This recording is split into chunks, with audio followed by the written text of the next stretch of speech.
अस्सलाम वालेकुम वरहमतुल्लाहि वबरकातुहू। हमारे नबी मोहम्मद सल्लल्लाहु ताला अलैहि वसल्लम की सीरत का ये 27वां एपिसोड है।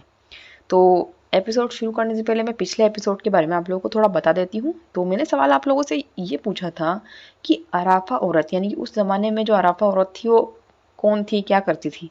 तो इसका जवाब ये है कि उस ज़माने में जो अराफा औरत थी वो बताया करती थी, जो भी मसले का हल होता था वो सब कुछ बताया करती थी, उसे अराफा औरत कहते हैं। ठीक है। तो मसला ये चल रहा था कि सभी लोग, अब्दुल मुत्तलिब और उनके 10 बेटे, कुरैश के सभी लोग और अब्दुल्ला के ननिहाल वाले, सभी लोग उस अराफा औरत को चुन लिया और उसके पास गए कि मसले का हल निकालने के लिए।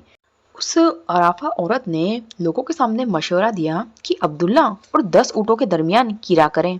मतलब एक तीर पर अब्दुल्ला का नाम और दूसरे तीर पर 10 ऊँटों का नाम लिखकर अब्दुल्ला के नाम का किरा निकालें। तो 10-10 ऊँट बढ़ाते जाएं, मतलब जब तक अब्दुल्ला का नाम निकले तब तक 10-10 ऊँट बढ़ाते जाएं, यहाँ तक कि ऊँट बढ़ाते जाए जब तक अब्दुल्ला का नाम न निकल जाए। जब तक अल्लाह राजी न हो जाए, ऊँटों के नाम का कीरा न निकल जाए, कीरा निकालते जाएं, जब तक कीरा निकालते जाएं। तो अब्दुल मुत्तलिब ने ऐसा ही किया। अब्दुल मुत्तलिब ने कीरा अंदाजी की और 10-10 ऊँट बढ़ाते गए। अब्दुल्ला का नाम निकला तो 10 ऊँट बढ़ा दिए, फिर अब्दुल्ला का नाम निकला, फिर 10 ऊँट बढ़ा दिए, फिर अब्दुल्ला का नाम निकला, फिर 10 ऊँट बढ़ा दिए। ऐसे करते करते 10-10 ऊँट बढ़ाते बढ़ाते 100 ऊँट हो गए। 100 ऊँट हो गए, उसके बाद ऊँटों के नाम कीरा निकला। अब्दुल्ला के नाम कीरा नहीं निकला, ऊँटों के नाम कीरा निकला। फिर सभी लोगों ने खुशियां मनाई।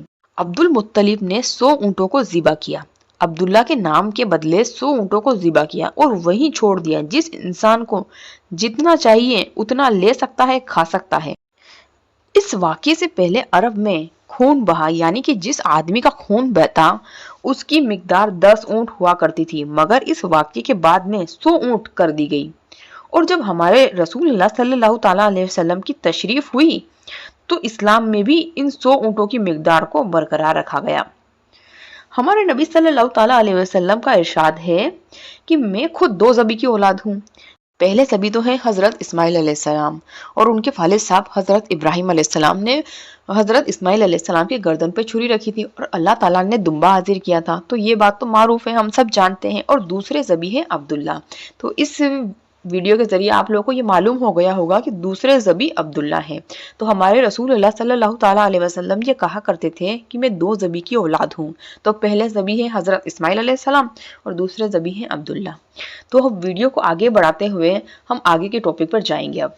ठीक है। अब्दुल मुत्तलिब ने अपने साहबजादे अब्दुल्ला की शादी आमना से की। आमना वहब बिन अब्दे मिनाफ बिन ज़हरा कलाब की साहबजादी है और नसब और रुतबे के हिसाब से कुरैश की उस वक्त की अफजल तरीन खातून थी। आमना के वालिद साहब वहब बनु ज़हरा के सरदार थे और आमना मक्का में ही रुखसत होकर अब्दुल्ला के पास आ गई। अभी थोड़ा ही वक्त गुजरा था कि अब्दुल मुत्तलिब ने अब्दुल्ला को तिजारत के लिए मुल्क शाम भेजा। जब अब्दुल्ला तिजारत करके वापस लौट रहे थे तो यशरफ कस्बे में, जो आज का मदीना है, वहां उनकी तबीयत खराब हो गई और अब्दुल्ला की वफात हो गई। अब्दुल्ला की तदफीन यानी कि कफन दफन नाबिदा जैदी के मकान में हुआ।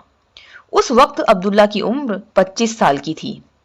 जब अब्दुल्ला की वफात हुई तो कुछ लोग कहते हैं कि हुजूर सल्लल्लाहु ताला अलैहि वसल्लम की पैदाइश को 2 महीने गुजर चुके थे और कुछ लोगों का ये कौल है कि उनकी पैदाइश नहीं हुई थी। जब अब्दुल्ला की वफात की खबर आमना को हुई तो आमना ने बड़े दर्द भरे लफ्जों में अरबी में ये मरसी कहा, जिसका तर्जुमा ये है, दुखी की आगोश हाशम के साहबजादे से खाली हो गई।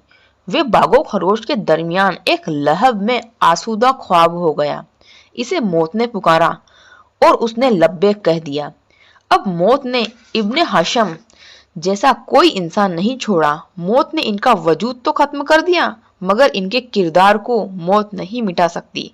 वो बड़े दाना और रहमदिल थे, ये मरसीहा हजरत आमना ने कहा। तो हमारा आज का एपिसोड यहीं खत्म होता है। इसके आगे हम अगले एपिसोड में बात करेंगे इंशाल्लाह। तो आज का सवाल ये है कि अब्दुल्ला के इंतकाल के वक्त अब्दुल्ला क्या मिल्कियत छोड़कर गए थे, मतलब उनके बाद में वो क्या मिल्कियत छोड़कर गए थे। इसका जवाब मैं अगले एपिसोड में इंशाल्लाह आप लोगों को दूंगी। वीडियो अच्छी लगी हो चैनल को सब्सक्राइब करो, शेयर करो ताकि लोगों को ज़्यादा से ज़्यादा जानकारी हो अपने इस्लाम के बारे में। ठीक है, तो मिलते हैं अगली वीडियो में। अल्लाह हाफिज़।